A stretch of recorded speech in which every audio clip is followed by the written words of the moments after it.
My gloves. I hate you. I'm trusting you that you're not gonna hit me on a tree because, like, half the time I cannot look because if I look, I'm gonna get sprayed with snow. All right, so update on the board for you guys. A couple things. For those of you that are unfamiliar with this, go back in my videos and I show a build video where I explain more about the board, as well as an update video where I update you on how the board is coming, as well as upgraded drive units and main pulleys. Today's video is explaining some other updates. So the board was initially designed so that I could ride it in the snow and also tow my son in a sled.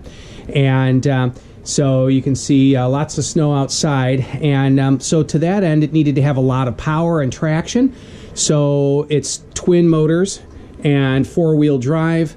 Now, the way the drive system is set up, we've got the motor driving the main pulley, spinning a jack shaft, and that is driving a small sprocket down to a larger sprocket on the differential at each axle.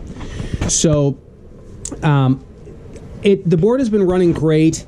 I did, in an attempt to give it more pulling torque and less top speed, I went to a larger primary pulley. And what I was doing, I found that the perfect speed for this thing is 18 miles an hour max speed. And what I was doing is it was geared a little bit too tall. It was geared to go in the mid-20s, and that was a little bit too fast. So I geared it down, but it was still a little bit too fast. So what I was doing is taking the transmitter. I use a regular RC car transmitter to control the board. And what I was doing is going into the programming of the transmitter and setting the throttle travel, the throttle endpoint down in the motor controllers, which are mounted here and here in the board. And what that was doing is, when I would have full trigger pull, I was only getting a 60% output on the controllers, and that was reducing the top speed down to a manageable level. However, there's problems with that. What you really want to do is spin the motors as fast as you possibly can and gear it down to the speed you want to get the most pulling power. And pulling a large amount of load with the controllers set at a lower output increases controller heat, decreases efficiency of the controllers and the motors, and it's just problematic. So to that end, I went to a larger pulley that geared it down, and then I could have the throttle endpoint set for 70 to 80% instead of 60 or 70%. However, even that was an issue. So what I did is, the motor pulley, for my electric bicycle drive systems, which is what this is essentially, I have either a 20-tooth motor pulley or a 16-tooth. Well, there was no room to change the sprockets on the other side, so I had to go with the belts. Having larger pulleys made is extremely expensive, and there's a space restriction here where it's about to hit. So that pulley is as large as it can go. But the motor pulley, what I did is, I went down from this 16-tooth down to, I had companies custom make me 12-tooth, and all of my pulleys are custom made anyway. But this gives you an idea of the size difference, going from 16-tooth down to a 12-tooth. So down from the top there, so we've got 20-tooth, 16, and 12. So these new 12-tooth pulleys drop the reduction down to the point where now I can have, at full throttle on the transmitter, I have 100% throttle at the controllers. The motors are running at a higher RPM. The board maxes out at the 18 miles, about 17 miles an hour right now, maximum speed. I have tons of pulling power. I bet it would tow my car. In fact, that's probably a video I'm going to try. It is just ridiculously powerful now. And starting from a dead stop, with these brushless, sensorless motors, there can be a little jittery behavior there starting from a dead stop. But If the motor is running faster but geared down further, it'll start from a dead stop far better. And at this point on bare pavement, I can just mash the throttle and it will instantly burn all 4 tires on the pavement. It starts up real strong. Aside from that, towing my son, I would towing him in a sled, I would just tie the sled to a rope attached here or a strap and tow him. Well, the problem is, as he would whip to the side, the strap would come over and contact the wheel and wrap around the wheel. So to that end, what I did is I built a hitch here, and I'll go grab the hitch arm and show you how that works. So this is an arm that I made, and it's got a quick release pin. So I pull the cotter clip here. So I pull the cotter clip there, remove the pin, and then this fits inside the hitch.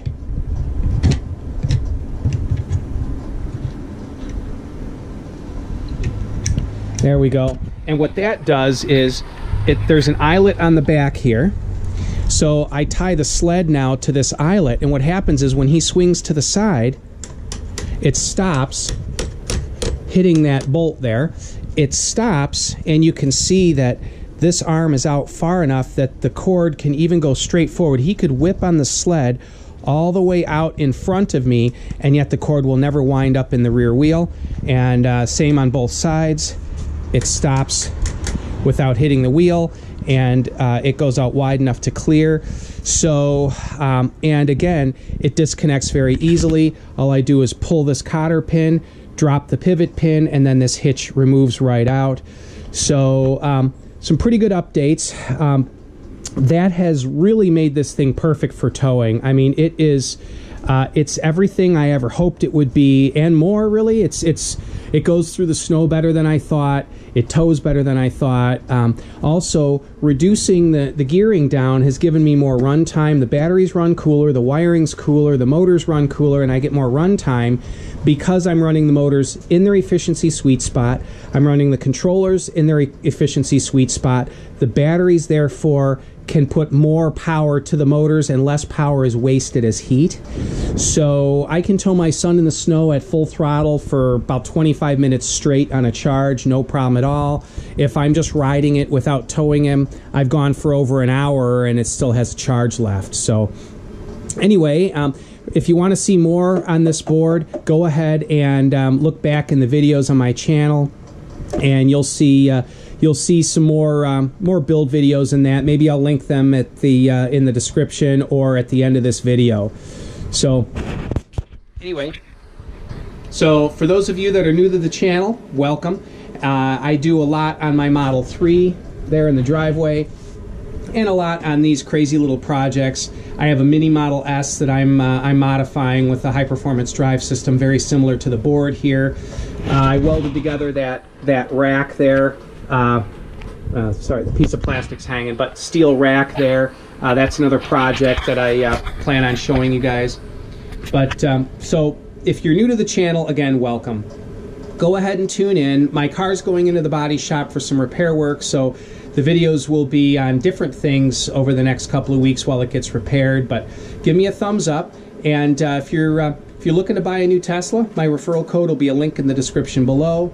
So as always, have a great day, guys, and hope you enjoyed this video. And here's some more footage of me towing around my son in the snow, having a lot of fun. Bye-bye now.